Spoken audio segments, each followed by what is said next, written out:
हत्तुरे वस्तीत संतसेना महाराज समाधी सोहळा उत्साहात संपन्न।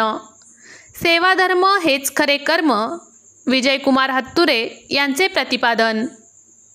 नाभिक महामंडळाच्या हत्तुरे वस्तीच्या वतीने सिद्धव्वाबाई हत्तुरे सांस्कृतिक भवन येथे श्री संतसेना महाराजांची पुण्यतिथी समाधी सोहळा कीर्तनाने भक्तिमय वातावरणात संपन्न झाला।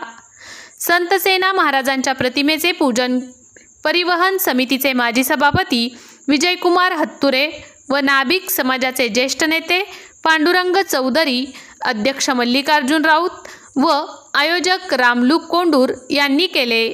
रामलू कोंडूर, अध्यक्ष मल्लिकार्जुन राऊत, शोभा राऊत, अलका ताटे, अमुकसिद्ध राऊत, सुनीता दळवी, शीलसिद्ध राऊत, दोंडीराम वाघमारे, प्रभाकर राऊत, संतोष राऊत, नागराज कोंडू, श्रीशैल हडपद, नागेश कोरे आदींची उपस्थिती होती।